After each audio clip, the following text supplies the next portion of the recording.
International award পেয়ে অপু বিশ্বাস কিন্তু দেখিয়ে দিল যে অপু বিশ্বাস সবই পারে, মানে যে রাধে সে চুলো বাঁধে।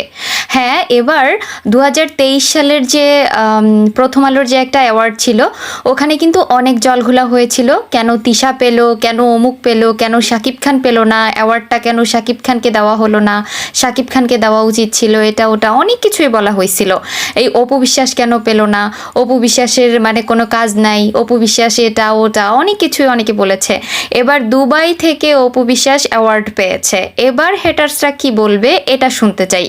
দেখতে পাচ্ছেন দর্শক যে অপু বিশ্বাস দুবাই থেকে পেয়েছে, দুবাই ফ্যাশন উইক থেকে, ফ্যাশন ফর লাইফ।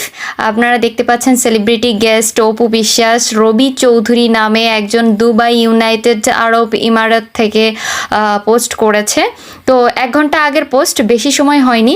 তো সেখানে দেখা যাচ্ছে অপু বিশ্বাসকে শাড়িতে খুব সুন্দর, আর পেছনের ব্যাকগ্রাউন্ডে কিন্তু শাকিব অপুর যে সিনেমার গান ছিল সেই গানগুলো শো করা হচ্ছে। ও মাই গড, এটা কিন্তু আরও বেশি গর্বের আমাদের জন্য যে শাকিব অপুর যে সুন্দর সুন্দর সিনেমার গান সেইগুলা শো করা হচ্ছিল পেছনে। অপু বিশ্বাস অনেকটা গর্বিত দেখাই যাচ্ছে, মানে হাসিতে দেখা যাচ্ছে, হাসিতেই বোঝা যাচ্ছে। তো এখানে অপু বিশ্বাসকে ইন্টারন্যাশনাল অ্যাওয়ার্ড দেওয়া হলো। দর্শক, আপনাদের কার কাছে কি মনে হচ্ছে অবশ্যই কমেন্ট করে জানাবেন। আপনি একজন অপু ভক্ত হিসেবে কি বলতে চান এখানে?